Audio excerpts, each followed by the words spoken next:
Didier Régnier a invité tous ses amis aventuriers ce matin et on va partir au fond des mers, sur les mers. On va vous faire rêver avec des images extraordinaires. On en parle tout de suite. Auparavant, je vous donne la question qui vous permet de gagner un téléviseur en fin d'émission, tous les jours. La voici, la question du jour. De quel fruit en papillote David Martin nous a-t-il donné la recette? La prune, le brugnon ou l'abricot? Oh bah, c'est ni les uns ni les autres, hein, d'ailleurs. Si. Vous êtes sûr? Tu n'as pas suivi, Sophie. Bon, 08 36 66 10 10. Ça, c'est depuis le jus de raisin. C'est le prix, d'accord. Didier, bonjour. Bonjour. Vous devez être très heureux ce matin. Ah Tous oui. vos amis sont là. Oui, parce qu'on va rêver. On va vraiment rêver. Rien que le nom. Ce monsieur qui est en face de nous, Sophie, s'appelle Surcouf. Éric Surcouf. Alors Surcouf, vous en avez lu probablement aussi des récits d'aventure et d'exploration sous-marine. Moins que vous, probablement. Voilà. C'est l'arrière petit-neveu du célèbre corsaire Surcouf qui avait officié sur les mers en 1773 à peu près, c'est ça? C'est ça, enfin, il est né en 1973 dans ce île-là. Il fallait lui laisser le temps un petit peu de grandir, mais enfin il est parti sur les mers à 13 ans quand même, très jeune. À 13 ans. Et là, ça fait quoi d'être descendant de corsaire? Est-ce que vous déguisiez en corsaire quand vous étiez petit ou... Ah bah oui, bien sûr. Oui, pour jouer avec mes petits camarades, il fallait que j'ai le bandeau sur l'œil, c'était obligatoire. Et depuis, donc, vous avez traversé et exploré toutes les mers? Ben, c'est vrai, je suis parti sur les traces de mon illustre aïeul et je suis aujourd'hui chercheur de trésors sous-marins. Donc je parcours les mers du monde et je vais chercher les fabuleuses cargaisons coulées dans les grands navires qui justement naviguaient à l'époque de mon ancêtre. Les galions espagnols. Alors c'est extraordinaire, Sophie, parce qu'il faut savoir que seulement un tiers des trésors ont été recensés. C'est-à-dire, on peut dire aujourd'hui qu'il existe dans les profondeurs sous-marines une véritable, mais une cagnotte extraordinaire. Ben non seulement il n'y a qu'un tiers qui a été recensé, mais il n'y aurait environ que 5% qui auraient été récupérés. Donc vous voyez, donc il y a un potentiel encore, je dirais, presque intact. Alors sur 40 000 navires, seulement 200 ont fait l'objet de recherches. Ça veut dire qu'on n'en est vraiment qu'au tout début. Voilà, en fait, finalement, je pense qu'il y a encore pour une, deux ou peut-être 3 générations encore de chercheurs de trésors à venir. Alors, qu'est-ce que vous avez trouvé, vous, par exemple? Ah ben moi, j'ai trouvé différentes épaves, parce que ce qui est intéressant, c'est de s'intéresser un petit peu à tout. Alors, j'ai commencé par chercher des galions espagnols aux Caraïbes. Je suis tombé sur un navire pirate qui était le navire, non pas du roi des corsaires, mais du roi des pirates à Haïti. Puis ensuite, je suis parti dans la zone que fréquentait mon illustre aïeul, qui était l'océan Indien. Et là, j'ai découvert donc, des navires de Compagnie des Indes, alors hollandais, portugais, français. Dont le Province-Unie, c'est ça? Dans le Province-Unie, qui était un navire hollandais qui a coulé à l'île Maurice et qui avait une très grosse cargaison de porcelaine chinoise Ming. Alors justement, on va vous regarder, et puis après on a plein de questions à vous poser, parce que vous êtes venu avec quelques images. C'est l'exploration, justement, la descente sur l'épave du Province-Unie au large de l'île Maurice. On regarde Éric Surcouf dans ses œuvres sous-marines. Sur la côte ouest de l'île Maurice, dans le sud de l'océan Indien, Éric Surcouf cherche l'épave d'un vaisseau hollandais, le Province-Unie, coulé par un cyclone en 1615. L'île Maurice, à cette époque, est inhabitée. L'épave devrait se trouver par 20 mètres de fond. Après 2 ans et demi de recherche, Éric Surcouf et son équipe découvrent les canons du vaisseau hollandais.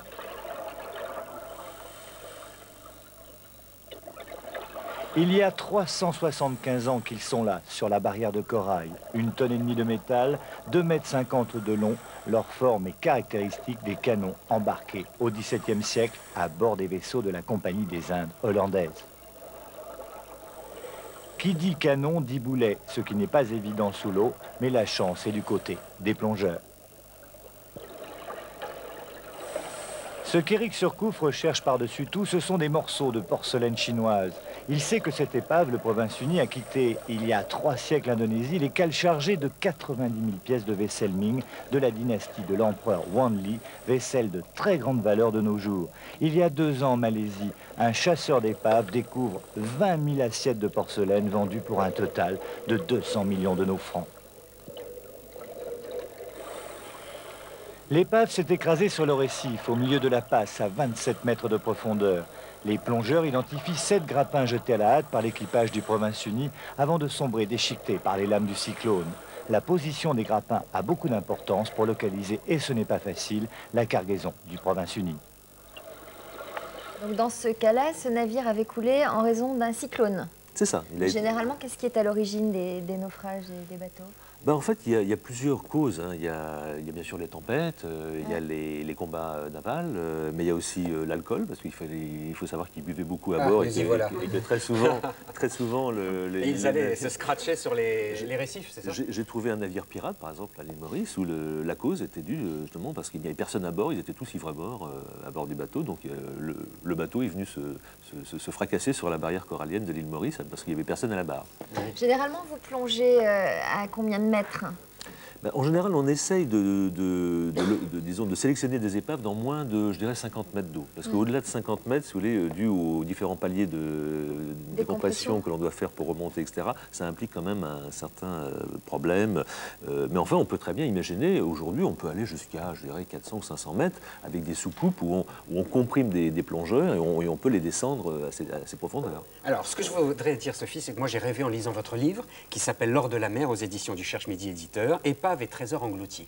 On peut dire que c'est une véritable bible de tous les trésors qui sont enfuis. Et ça, c'est extraordinaire parce qu'en fait, comment on a le recensement exact de ces épaves? Parce que vous avez des détails très précis. Par exemple, Nuestra Señora de Atocha. C'est un vaisseau qui a sombré, il est parti de La Havane en 1622, et vous avez des renseignements très très précis, 47 tonnes d'argent, etc., des barres d'or, des bagues avec des émeraudes, valeur estimée 400 millions de dollars, et ça a été vendu pour le total des fouilles, 100 millions de dollars. Comment vous avez des précisions aussi exactes que ça? Vous savez pratiquement le nombre de bibelots qu'il y avait à bord. Alors, dans ce genre d'activité, si vous voulez, il y a en fait deux types de chercheurs. Il y a les chercheurs, je dirais, amateurs, entre guillemets, qui partent sur des endroits dangereux en se disant peut-être qu'il y a des épaves là, etc. Puis il y a des groupes organisés comme le mien. Il faut savoir que je dirige un groupe international. On est très peu. En France, on se compte sur la doigt d'une main. On part toujours sur des opérations qui sont extrêmement préparées et surtout en archives. Et donc, c'est dans les archives, alors les archives étrangères, françaises et autres, que l'on trouve un certain nombre de détails, dont les inventaires de cargaison, dont les rapports des survivants et autres. Donc en Espagne, par exemple, puisque l'Espagne avait une route, hein, c'était quand même, ils allaient souvent au large de l'Amérique latine, ils ramenaient des cargaisons d'or des mines de Potosi en Bolivie. Voilà. Vous avez trouvé, par exemple, à Séville, des archives très précises? Aux archives des Indes, il y a ce qu'on appelle les legajos, qui sont en fait des dossiers, qui sont d'ailleurs, dont certains ont encore le cachet de cire d'origine, donc c'est très émouvant de pouvoir faire sauter un cachet de cire d'origine qui a plusieurs siècles pour retrouver ces parchemins qui sont d'ailleurs en très bon état, très bien conservés, parce que le papier de l'époque se conservait beaucoup mieux que le papier actuel. Alors vous n'êtes pas fou, vous ne plongez pas au hasard. D'abord, vous faites vos petites recherches, vous savez ce qu'avaient embarqué les navires à l'époque, et puis vous dites, tiens, celui-là, il est intéressant, voilà. Je risque de trouver ça à l'intérieur, donc je vais plonger. C'est toujours comme ça, parce qu'on ne part jamais, on part jamais comme ça à l'aventure. Mais on a tellement de pistes à suivre que bon... Il faut dire, Didier, aux téléspectateurs, que ce monsieur en vit. Il vit de son activité. Bah, c'est pas évident comme ça. On se dit. Par exemple, comment ça se passe lorsque vous trouvez de la porcelaine chinoise? Vous faites quoi? Vous la vendez? Vous la revendez? Alors, il faut savoir que tous les vestiges qui sont dans les eaux territoriales, c'est-à-dire à une limite de 12 000 au-delà des côtes, appartiennent au pays d'accueil. Bon, donc on passe un contrat avec eux, c'est-à-dire ils nous donnent un permis de concession, et c'est en vertu de ce permis, c'est vrai qu'ils nous rétrocèdent une partie. Mais c'est surveillé de très près. Par exemple, il y a un bateau qui s'appelle le San José. C'est au large de la Colombie, et là je crois savoir quand même, par exemple, que les narcotrafiquants surveillent de très très près l'exploration de ce bateau, qui n'est toujours pas fouillé à ce jour. En grande partie d'ailleurs à cause de cela, parce que c'est quand même très dangereux d'avoir des narcotrafiquants sur le dos. Mais pourquoi? Parce qu'on sait qu'il y a des millions de dollars qui dorment au fond de l'eau. C'est considéré comme, le San José est considéré comme la deuxième épave la plus riche au monde actuellement, donc c'est quand même assez extraordinaire. 22 millions de pesos en argent, Sophie, et les biens, dit-on, de 300 dignitaires. Ça veut dire que c'est un coffre-fort, ce bateau? C'est un bateau qui, en fait, est parti après plusieurs années d'arrêt du trafic entre le Nouveau Monde et l'Espagne. Donc, ils ont je dirais, bourré à bloc ce navire. Et malheureusement, en quittant Carthagène, donc en Colombie, il a été attaqué par une escadre anglaise. Il a coulé avec tous les biens à bord. Mais comment ça se fait qu'on ne puisse pas récupérer ce qu'il y a à l'intérieur, bien encadré par la gendarmerie locale? C'est surveillé, Sophie. C'est le genre de questions qu'on m'a posées pendant des années. C'est pour que j'ai écrit ce livre, si vous voulez, pour répondre aux gens qui me disaient mais attendez, s'il y a des trésors aussi fabuleux, pourquoi on ne les a pas déjà récupérés? Eh bien, en fait, c'est extrêmement difficile, si vous voulez, pour deux raisons surtout. D'abord parce que les permis de concession ne s'accordent pas aussi facilement, ne se donnent pas aussi facilement à l'agro. Et puis deuxièmement, il faut être un groupe reconnu par ses compétences techniques, scientifiques et autres. Donc, comme nous sommes relativement peu de groupes au monde à pouvoir justement justifier de telles compétences, Le résultat est qu'il y a encore énormément d'épaves à chercher, mais il faut avant tout pouvoir se présenter devant un gouvernement et pouvoir dire voilà comment nous travaillons et voilà les résultats sérieux que nous allons vous apporter. Alors l'histoire de ces bateaux, elle fait rêver. En gros, c'est l'exploration de ce qu'on appelait à l'époque le Nouveau Monde, hein, vers 1500, 1600, donc l'Espagne. La colonie qui allait explorer et exploiter aussi pas mal de Sud-Américains. On bourrait les bateaux de lingots d'or, d'argent, de vaisselle. Ça partait de l'Amérique latine, ça traversait l'isthme de Panama et ça revenait pour orner les rues de Séville d'argent et d'or, c'est ça? Et puis il faut savoir que tout cet or, tout cet argent n'a fait en fait que transiter par l'Espagne, qui en fait s'est ruinée entre guillemets, étant devenue très riche d'un seul coup. Elle a acheté les produits manufacturés à ses pays voisins. Et elle a enrichi indirectement la Hollande, l'Angleterre, la France, qui elles-mêmes ont créé leur propre compagnie. Ils sont partis dans l'autre sens, sur la voie des Indes orientales. La dernière épave qui vous fait rêver, celle que vous n'avez pas encore explorée? Oui, c'est toujours la suivante, en fait, finalement. Hein. Alors, c'est vrai que, bon, il n'y en a pas une en particulier, il y en a plusieurs. Il y a le fameux Flor d'Omar, qui est le fameux navire de Albuquerque, avec quand même 7 milliards de dollars.